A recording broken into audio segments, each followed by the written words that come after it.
یہ کیا پرابلم ہے، کیا مسئلے ہیں آپ سیاستدانوں کی کہ جب آپ لائن کے اس طرف ہوتے ہیں تو آپ بڑی بیشنگ کرتے ہیں کہ بڑا ڈکٹیٹر کا دیا ہوا تحفہ ہے، اس کو تو جان چھڑانی چاہیے. جب باری آتی ہے کہ آپ کر سکتے ہیں تو آپ ایک بڑی عجیب سی خاموشی اختیار کر لیتے ہیں. مسئلے ہیں یہ کہاں سے آتی ہیں چیزیں، کچھ لوگوں کو سمجھائیں. نہیں جی دیکھیں، we need to be focused. یہ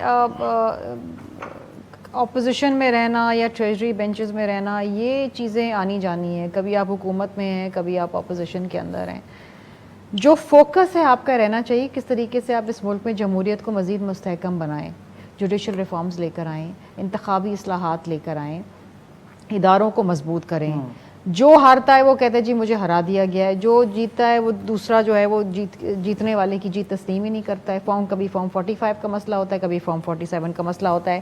جو جیت جاتا ہے وہ کہتا ہے کہ جی ٹھیک ہے میں جیتا ہوا ہوں، مجھے عوام نے ووٹ دی. جو ہارتا ہے وہ کہتا ہے نہیں یہ تو جعلی مینڈیٹ ہے. اس کا حل کیا ہے؟ چیئرمین صاحب نے بھی کہا تھا کہ جب اقتدار میں ہیں کہ جب پارشلی تو اب آ چکے ہیں مرکز میں بھی، تو 17 وزارتیں جو ہے نا مرکز کے اندر، بالکل جن کے اوپر 7 سے 800 ارب لگتے ہیں سالانہ غیر ضروری طور پہ. ہم تو آج بھی یہ تو ڈیمانڈ آج کر کی رہے تقریر ہیں. میں یا آنے والی تقریر میں نہیں ہم تو بجٹ کی تقریر کے اندر کریں گے. ہم تو ہمارا تو مطالبہ ہے. ہم تو آج بھی کہتے ہیں کہ جہاں پر آپ کے پاس کنسٹرینٹ ریسورسز ہیں، جو آپ کہتے ہیں کہ جی یہ 18ویں ترمیم کی وجہ سے صوبوں کے پاس زیادہ وسائل ہیں اور وفاق کے پاس کم وسائل ہیں، تو آپ اپنی ٹیکسیشن کو بہتر کریں.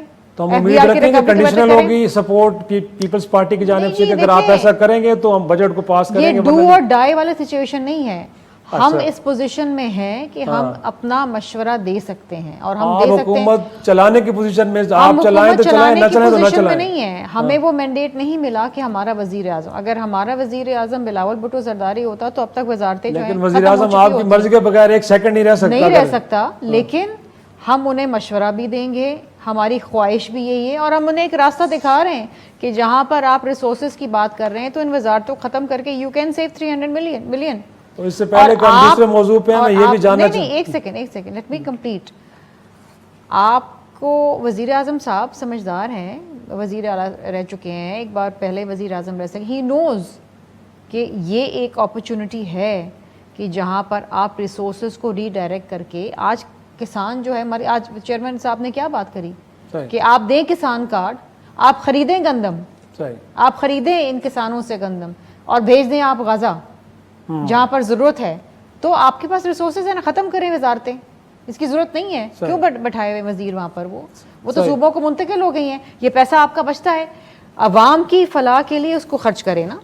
لیکن کوئکلی آپ کا میں یہ بھی چاہوں گا کہ یہ جو مولانا صاحب نے آج کہا، انہوں نے کہا ہے کہ یہ حکومت چلنے والی نہیں ہے. بہتر یہ ہے کہ اب آپ گھر جائیں، فریش مینڈیٹ کے ساتھ لوگوں کو آنے دیں. آپ کو تو پی ڈی ایم کے سابق صدر رہے ہیں. اس ملک میں نا الیکشنز کو ایک مذاق بنا دیا گیا ہے. اس ملک میں یہ سمجھتے ہیں کہ اربوں روپے کے الیکشن پہ چلیں، 2 مہینے حکومت چلے، پھر الیکشن کروا دو، پھر کوئی آئے پھر وہ کہے کہ نہیں جی یہ بھی جعلی مینڈیٹ ہے، پھر الیکشن کروا دو.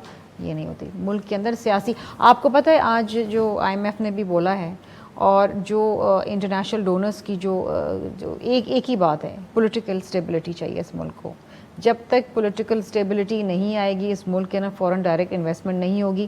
فورن ڈائریکٹ انویسٹمنٹ نہیں ہوگی، معیشت کا پہیہ نہیں چلے گا، عوام متاثر ہوگی. آپ اس قسم کی باتیں کر کے براہ راست عوام سے دشمنی کر رہے ہیں.